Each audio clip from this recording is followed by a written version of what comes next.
ओम नमः। श्री महावीराय नमः। श्री द्वादशांगश्रुत देव्यै नमः। आचार्य श्री आदि सागर महावीर कीर्ति सन्मति सागर गुरुभ्यो नमो नमः।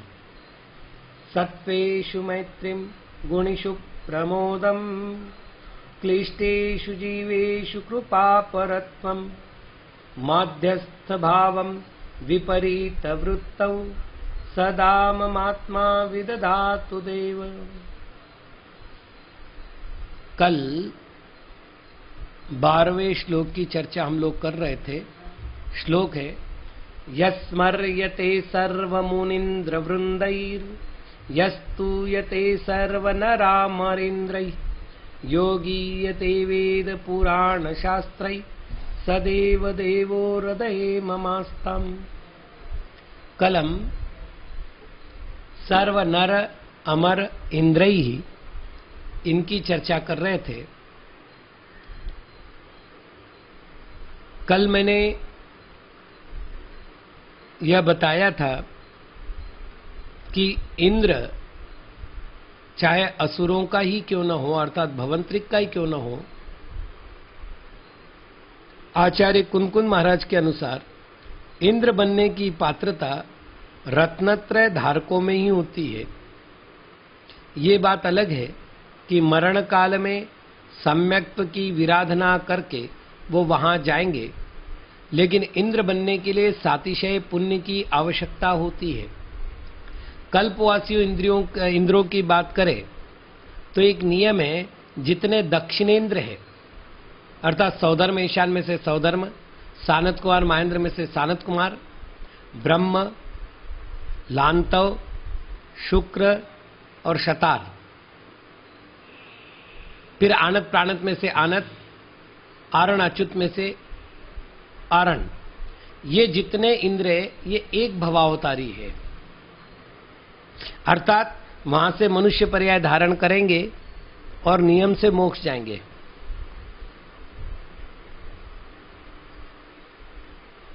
तो अब प्रश्न है कि जिनका इतना निकट भवितव्यता है, ये कोई सामान्य जीव नहीं है। कर्मों की सेना को उन्होंने जर्जर कर रखा है, पाप को विनष्ट कर दिया है, और ऐसे समय में उनकी अपनी पूज्यता है, आदरणीयता है, और ऐसे आदरणीय जीवों के द्वारा जिनेंद्र भगवान की स्तुति हो रही है, जिनेंद्र भगवान का पूजातिशय है। तो सर्व नर सर्व अमर इसके द्वारा जहां सामान्य लोगों को ग्रहण किया है, सर्व इंद्रियी शब्दों के द्वारा उनके नायकों का ग्रहण किया है, तो नायकों के साथ इन सब का ग्रहण करके वो भगवान की स्तुति करते हैं। ये आचार्य महाराज ने सिद्ध किया।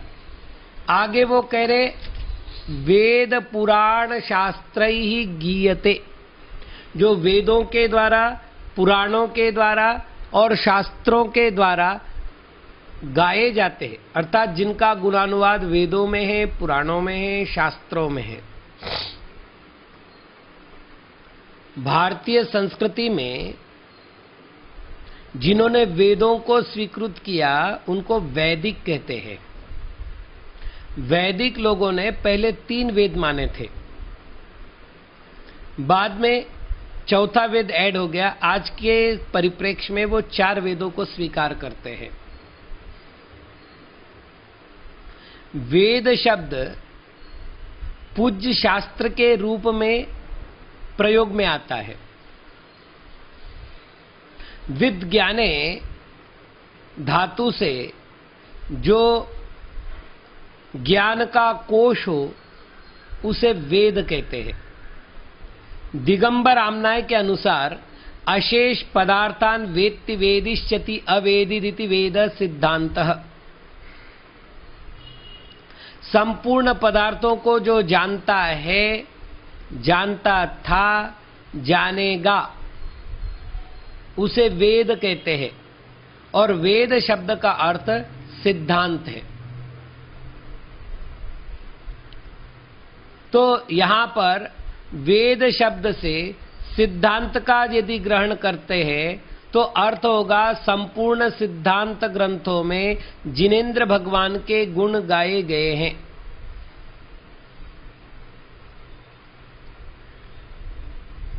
थोड़ा सा विस्तार कर लेते अपन। हमने 4 अनुयोग माने हैं, प्रथमानुयोग, करणानुयोग, चरणानुयोग, द्रव्यानुयोग। द्रव्यानुयोग के 2 भेद किए जाते हैं, आगम द्रव्यानुयोग, अध्यात्म द्रव्यानुयोग। आगम द्रव्यानुयोग को सिद्धांत कहते हैं। तो जो वेदों के द्वारा अर्थात सिद्धांत ग्रंथों के द्वारा स्तुति को प्राप्त है, जो अभी हमने व्याख्या की थी, अशेष पदार्थान वेदति, वेत्ति, वेदिष्यति, अवेदिति, वेदः, इससे चारों ही अनुयोग वेद कहलाते, क्योंकि चारों के द्वारा संपूर्ण पदार्थों को जाना जाता है। और चारों ही अनुयोग में जिनेंद्र भगवान के गुणों का गान किया गया है। लेकिन यह सिद्धांत अर्थ ज्यादा प्रायोगिक है, क्योंकि आगे उन्होंने पुराण शब्द का प्रयोग किया है और शास्त्रीय शब्दों का प्रयोग किया है। अतः जब हम दूसरा अर्थ करते हैं पुराण का, तो पुराण शब्द से संपूर्ण प्रथमानुयोग आते हैं। एक बात और है जिसे आगम में उपलक्षण न्याय कहा है, समझ लीजिएगा। मेरी मम्मी ने अनाज धोया, धूप में सुखाया और मुझे रखवाली के लिए बिठाया और मेरे से कहे, बेटा यहां गाय बहुत घूमती है, देख लेना कहीं गाय नहीं खा जाए इसको। मैं बैठा रखवाली करने के लिए लकड़ी लेकर के। चिड़ियों का झुंड आया, वो दाने चुगने लगी। बंदर आया, वो मुट्ठी भर दाने लेकर के खाने लगा। मेरी मम्मी ने देखा, मुझसे कह रहे, पगले क्या कर रहा है तू, रखवाली के लिए बैठा, ये तो खा रहे। मैंने कहा, मम्मी तूने क्या बोला था, गाय से रखवाली करना। यहां गाय दिख रही तुझे कहीं, तूने नहीं बोला है चिड़ियों से रखवाली करना, बंदर से रखवाली करना। क्या मां का उद्देश्य गाय के कहने में केवल गाय था? तो नहीं था। गाय वहां उपलक्षण शब्द था। गाय के समान अनधिकारिक रूप से कोई भी उस अन्न को खा रहा हो तो उस अन्न की रखवाली करने के लिए उनको भगाना, ये मां का आदेश था। सही है ना? वैसे ही उपलक्षण न्याय में एक शब्द बोला जाता है और उस एक शब्द के द्वारा उससे संबंधित जितने शब्द होते हैं उनको ग्रहण किया जाता है। तो पुराण शब्द से केवल पुराण का ग्रहण नहीं होता। पुराण शब्द से पुराण, चरित्र और अर्थाख्यान, ये प्रथमानुयोग के 3 विभागों का ग्रहण होता है। पुराण शब्द का अर्थ होता है वंशानुगत अनेक महापुरुषों के जीवन का चरित्र। जैसे पद्म पुराण है, उसमें उन्होंने राक्षस वंश का वर्णन किया है, रघुवंश का वर्णन किया है, वानर वंश का वर्णन किया है, विद्याधरों के और अन्य अन्य वंशों का वर्णन किया है।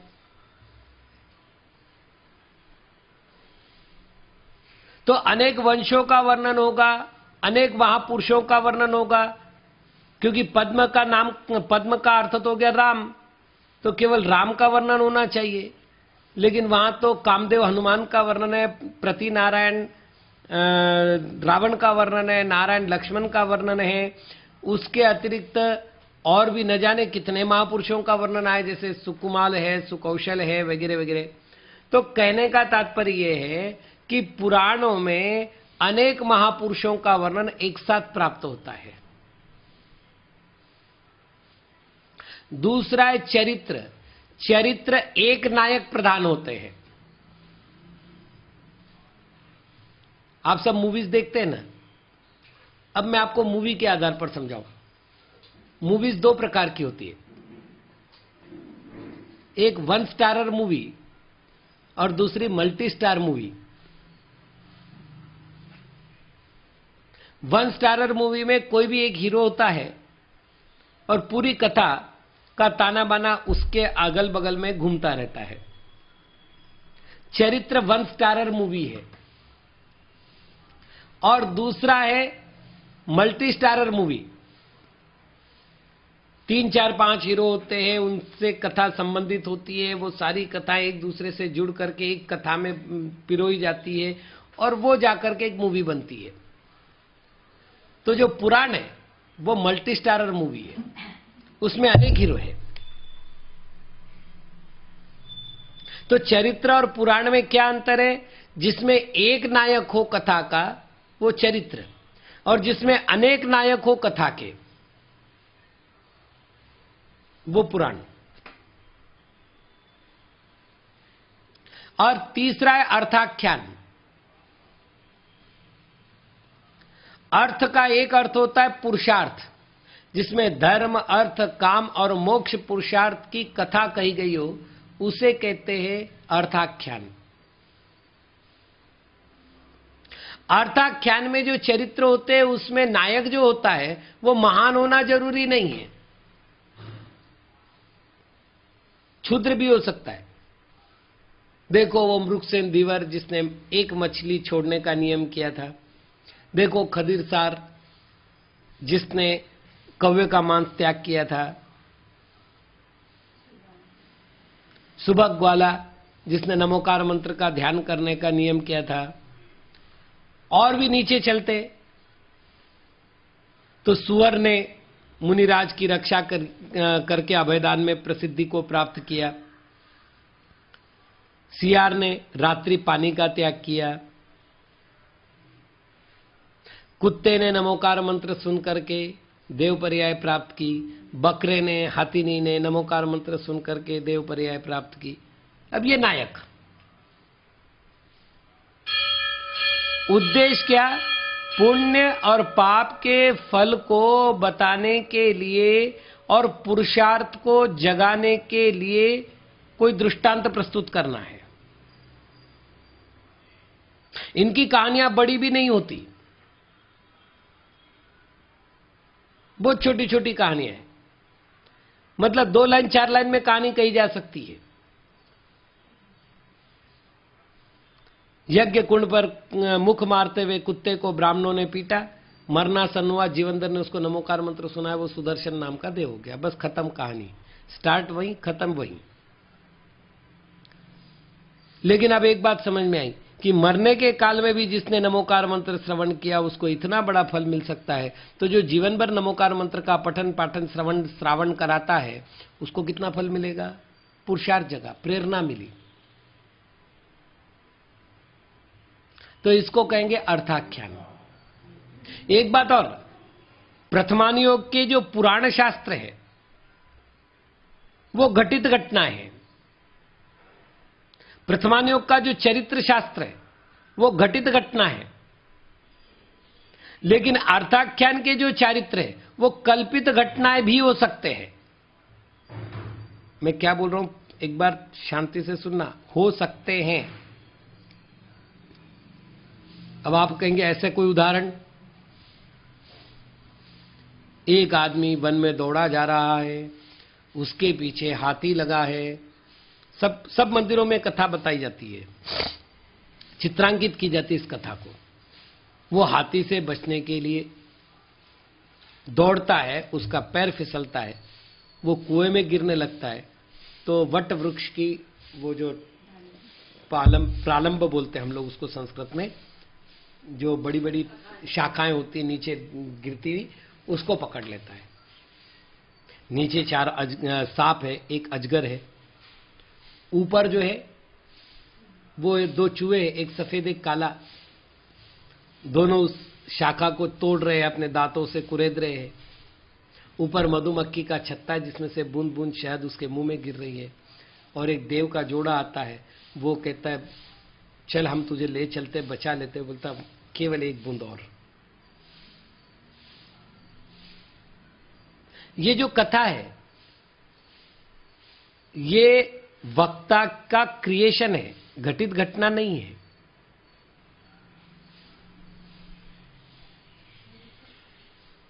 और एक घटना सुनाता है।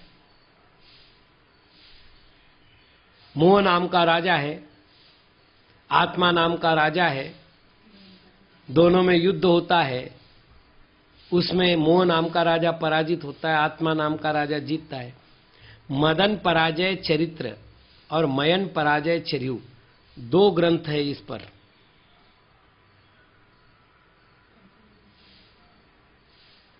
एक हरिसेन कवि का है जो प्राकृत में है, एक नागदेव का है जो संस्कृत में है। अब आप बताइए क्या संभव है कथा? तो नहीं है, लेकिन पूरी की पूरी पुस्तक है। एक पुस्तक है पंडित भगवती दास जी की, इंद्रिय पराजय। विद्याधर लोग मुनिराज के श्री चरणों में आए, आकर के उन्होंने निवेदन किया कि हे प्रभु, आप इंद्रियों का विरोध करते, फिर एक एक विद्याधर एक एक इंद्रिय का पाठ करता है और अपना महत्व बताता है। फिर मुनिराज बताते इंद्रियां महत्वशाली क्यों नहीं है। संवादात्मक जो लेखन है ये सारा की सारा क्या इंद्रियां बोलती है? तो ये जो क्रिएशन है ये अर्थाख्यान का भी विषय है। तो सही घटना तो है, जैसे खदिरसार बिल की घटना बिल्कुल सही है, मृगसेन दिवर की घटना बिल्कुल सही है, मेंढक की घटना बिल्कुल सही है कि फूल की पांकुड़ी लेके जा रहा है, राजा के हाथी के नीचे आ रहा है, मर करके देव हो रहा है, स्वर्ग से आकर के महावीर के समोशन में नृत्य कर रहा है घटना। तो सत्य घटना भी है और काल्पनिक घटनाओं को जोड़ करके पुरुषार्थ को जगाने के लिए, जिसको शास्त्रीय भाषा में कहते हैं रूपक कथाएं, यह अर्थाख्यान का विषय है। तो प्रथमान योग में भी है प्रभु आपके गुणों को गाया गया है। अब बचा चरणान योग, कर्णान योग और अध्यात्म। इनको शास्त्र शब्द से लिया गया है। शासति बोधति इति शास्त्रम, जो शासित करता है, बोधित करता है, उसको शास्त्र कहते हैं। उस परिभाषा के अनुसार जो जो ग्रंथ अब बचे हैं वो सारे इसमें आए। तो हे प्रभु, वेद, पुराण और शास्त्र ये भी आपका गुण गाते हैं। ये कह करके आचार्य महाराज ने कहा, अब तीन बातें हो गई अपने सामने। पहला, मुनिंद्र वृंदों के द्वारा आपका स्तवन किया, स्मरण किया जाता है। दूसरा, नर अमर और इंद्रों के द्वारा आपकी स्तुति की जाती है। और वेद पुराण शास्त्रों के द्वारा आपके विषय में गुणगान किया जाता है। अब इतना महत्व आपका है, ऐसे हे देव मम हृदय आस्ताम, ऐसे हे देव आप मेरे हृदय में विराजो। बहुत सुंदर बात बता रहा हूं। आचार्य वादिराज जी को कुष्ठ रोग हो गया, कथा आपने भी सुनी होगी। राज दरबार में एक जैन धर्म द्वेषी ने कहा जैन मुनि कोढ़ी होते हैं। वहां बैठे हुए सेठ ने कहा ऐसा हो ही नहीं सकते, हमारे मुनिराज सर्वांग सुंदर होते। तो बोले महाराज हाथ कंगन को आरसी क्या, गांव के बाहर चलो, हम आपको कोढ़ी मुनिराज दिखा देते। राजा ने कहा कल सुबह हम गांव के बाहर उद्यान में चलेंगे, वहां मुनिराज का परीक्षण करेंगे। सेठ दौड़ा दौड़ा मुनिराज के पास गया। उन्होंने कहा मुनि प्रभु, ये जानता हूं कि शरीर अशुचि है, रोग से ग्रस्त है, किंतु अब धर्म का प्रसंग है। धर्म की रक्षा के लिए आपको कुछ न कुछ करना होगा। आचार्य श्री ने उसे आश्वस्त किया। रात्रि को ध्यान में बैठे और बहुत सुंदर उन्होंने कल्पना की। मतलब एक ही भाव स्तोत्र इस दृष्टि से इसलिए पढ़ने लायक है कि याचना नहीं की। उन्होंने कहा, प्रभु जब आप माता के गर्भ में आने वाले थे, उसके 6 महीने पहले से रत्न वर्षा हुई और उस वर्षा के कारण से गांव की दरिद्रता नष्ट हो गई, सारी पृथ्वी स्वर्णमयी हो गई। तो माता के गर्भ में आपके पदार्पण से अगर पृथ्वी रत्नमयी हो सकती है, तो मेरे मनोमंदिर में पधारने के बाद ये जो मेरा शरीर है ये स्वर्णिम हो जाए, इसमें क्या आश्चर्य है। मुझे निरोग कर दो ये नहीं कहा। सुबह जब राजा आया है तो मुनिराज का शरीर पूर्ण निरोग, स्वस्थ और दिव्य आभा से आलोकित था। राजा को क्रोध आया, उसने कहा तो मुनि के विरोध में बोलता है, उसको दंड देने की बात की। तो मुनिराज ने कहा, रुकिए, जो तुम देख रहे हो वो इस पल का सच है, जो उसने देखा वो उस पल का सच था। राजन, शरीर तो रोगी है ही, ये मैंने शरीर की निरोगता सिद्ध करने के लिए नहीं किया, मैंने केवल धर्म का प्रभाव बताने के लिए किया है। बहुत लंबी चौड़ी कहानी है। जब मैंने एक ही भाव स्तोत्र का अनुवाद किया तो उसमें कथा भी दी है। तात्पर्य यह है कि यदि मैंने आपको अपने हृदय में बसा लिया है प्रभु, तो फिर मुझे कमी किस बात की। जब 3 लोक का नाथ मेरे हृदय में बसेगा, भक्तामर में आया आप वो देखो कि जो राजा का भृत्य होता है वह यथेच्छ विहार करता है। संचरति यथेष्टम शब्द का प्रयोग किया है। कौन रोकेगा उसको? वो राजा का निकटवर्ती है। तो यदि मैं आपका निकटवर्ती बन गया तो इस संसार में मुझे कौन रोक सकता है? निश्चिंत हो जाऊंगा। तो इसलिए हे प्रभु, मम हृदय आस्ताम, आप मेरे हृदय में विराजमान हो। आगे चलते हम। यो दर्शन ज्ञान सुख स्वभाव समस्त संसार विकार बाह्य समाधिगम्य परमात्म संज्ञ सदेव देवो हृदय ममास्ताम। यह जो दर्शन ज्ञान सुख स्वभाव, दर्शन ज्ञान और सौख्य स्वभाव का धारक है, यह जो समस्त संसार विकार बाह्य, संसार के संपूर्ण विकारों से रहित है, यह जो समाधिगम्य, समाधि के द्वारा जाना जाता है, परमात्म संज्ञ, परमात्म पने की संज्ञा को, नाम को प्राप्त है, सदेव देवो हृदय ममास्ताम, वह देवों का देव मेरे हृदय में विराजमान होवे।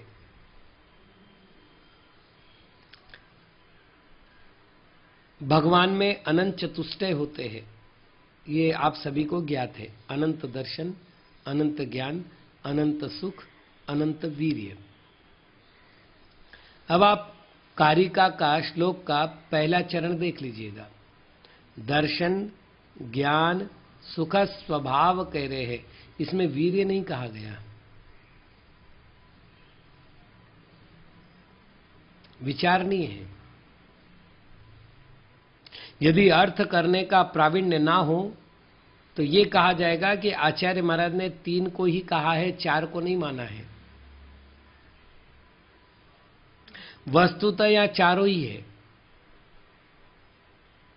क्योंकि दर्शन का दर्शन रूप निरंतर परिणमन करने में, ज्ञान का ज्ञान रूप निरंतर परिणमन करने में, और चारित्र का चारित्र रूप निरंतर परिणमन करने में जो बल चाहिए उसी का नाम अनंत वीर्य है। तो यदि यहां 3 कहा जाए तो कोई दिक्कत नहीं है। अरे यहां तो भी 3 कहे, विद्यानंद जी महाराज तो 2 ही कहते हैं। आप तो परीक्षा में उन्होंने कहा विद्यानंद, विद्या यानी ज्ञान, आनंद यानी सुख। उन्होंने कहा दो ही गुण है, विद्या आनंद। तो बोले दर्शन वीर्य, तो उन्होंने कहा जहां जहां ज्ञान होता है वहां वहां दर्शन होता है, ये अविनाभावी है। और ज्ञान का ज्ञान में परिणमन करते हुए थकावट का नहीं होना, ये वीर्य है। अब आप देख लो, हमारे पास अनंत वीर्य नहीं है, तो अगर ज्यादा देर पढ़ते तो सिर चकराने लगता है, बोझिल सा होता है। क्यों हुआ? ज्ञान को झेलने की शक्ति भी नहीं है।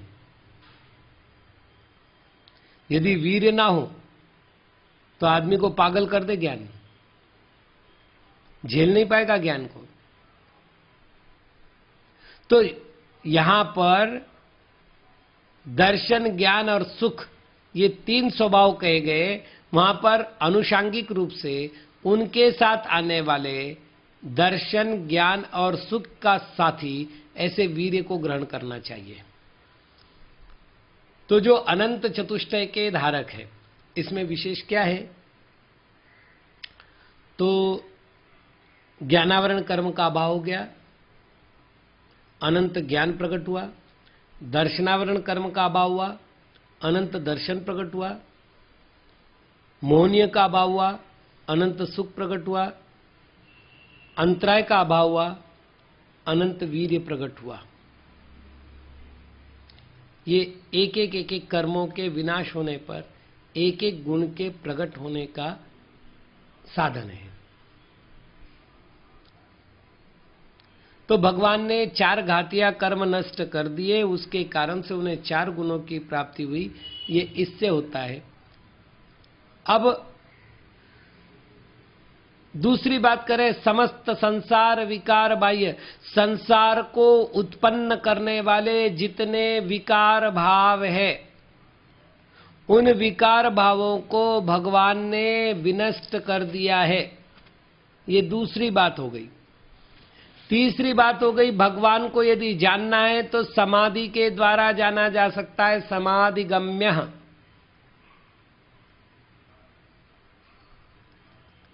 मैं यदि शास्त्र पढ़ करके भगवान को जानना चाहूं तो ठीक ऐसे हो गया जैसे पुस्तकें पढ़कर मैं तैरने में पीएचडी प्राप्त कर लूं। पानी में नहीं कूदूं, हाथ पैर नहीं हिलाऊं, पुस्तक पढ़ करके मैं तैरने में कुशलता प्राप्त कर लूं। यदि शास्त्र पढ़ करके कोई परमात्मा के स्वरूप को समझने का प्रयत्न करता है। समाधि गम्य शब्द में जो समाधि है, समाधि शब्द का एक अर्थ होता है ध्यान, और ध्यान करता है दोनों को तादात्म्य, जो तू सो मैं, जो मैं सो तू। और ये भी ध्यान की अधूरी स्थिति है, ये ध्यान रखना।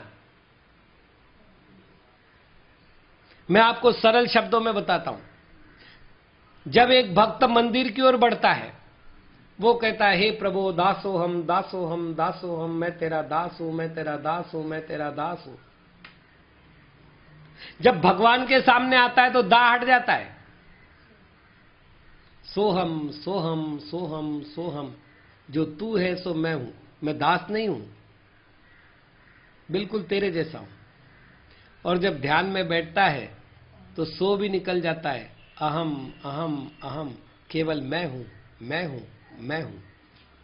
यह है समाधि गम्य। जब मैं अपने परमात्मा पने का अनुभव करता हूं, तब जाकर के मैं परमात्मा के वास्तविक स्वरूप को समझ सकता हूं।